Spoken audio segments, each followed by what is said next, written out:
All right, let's get right into it. Something big is happening with how we all prove who we are online, right across the EU. And I mean, this is a total game changer for how you, yes, you, get to control your own personal info. Just think about it for a second. What if you were the one holding all the keys to your own digital life? Not some giant tech company, not a social media platform, just you.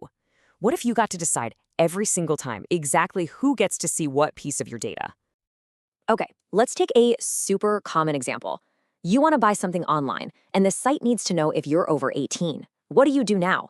You probably have to scan your driver's license, right? And that means you're handing over your name, your address, your exact birthday, all that for what is basically a simple yes or no question. It's a lot. Or let's go bigger. Ever tried opening a bank account in another country? Oh man, the paperwork, the bureaucracy, it's a nightmare. But what if you could just do it securely, right from your phone in like a few minutes? Seriously. And renting a car. You know the drill, fumbling around for your license, your credit card, filling out all those forms. Imagine just tapping your phone. Boom. Your identity's verified, your driving credentials are confirmed. No fuss, no paperwork. That's the future we're heading towards. So you're probably wondering, how does all this magic happen? Well, it's all thanks to something called the European Digital Identity Wallet. And this isn't just some tech startup's idea, it's backed by a really important EU law known as the eIDAS regulation. But to really get why this is such a massive deal, we gotta look at the problem it's trying to solve. And that problem, it's all about the broken state of digital trust today.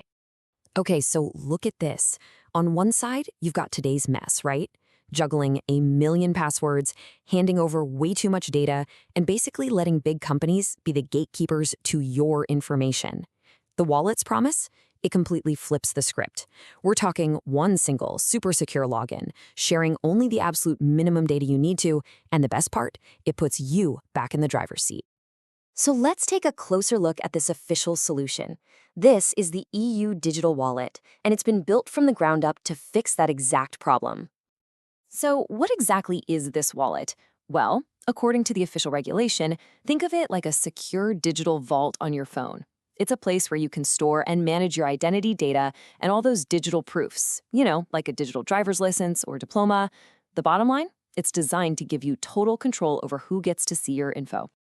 And believe me, this is way more than just a digital ID card. We're talking about being able to legally sign documents with it, instantly prove you have a certain diploma, or even create pseudonyms to protect your privacy online.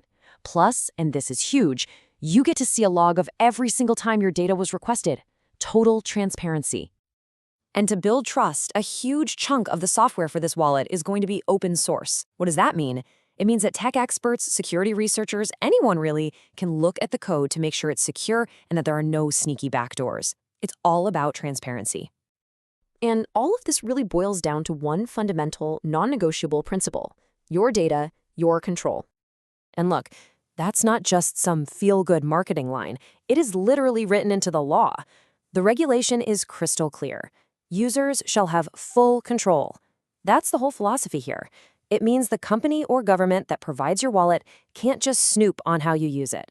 Your data is yours, period. Okay, so how does that control actually work? Let's go back to that age check example. A website asks to verify you're over 18. Your wallet app pings you with the request. You see it and you tap approve. But here's the magic. You're not sending your birthday. You're not sending your address.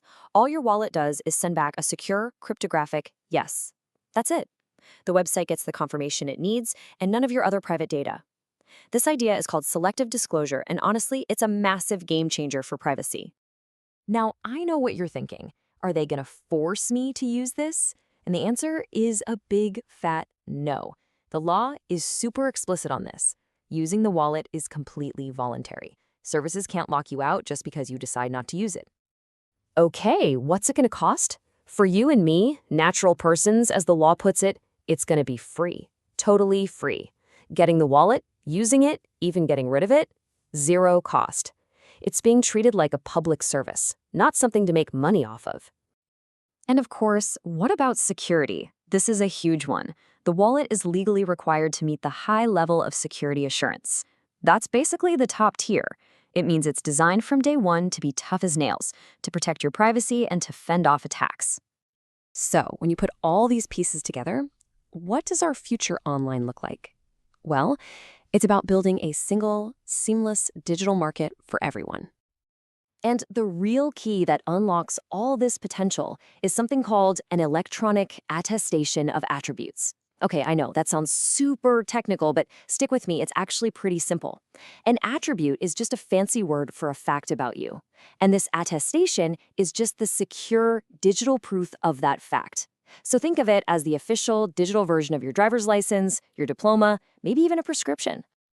And the kinds of attributes we're talking about, it's a huge list. We're talking your address, your age, sure, but also your university degrees, your professional licenses, public permits, even data about a company you own. Basically, if it's an official piece of information about you, it could become a secure attribute in your wallet.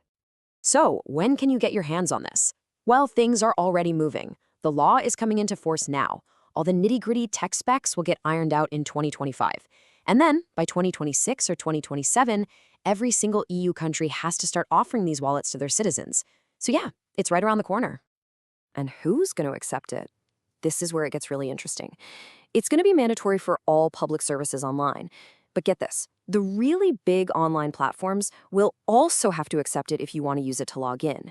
And that's on top of key private sectors like banking, transport, health, basically anywhere that needs strong proof of who you are.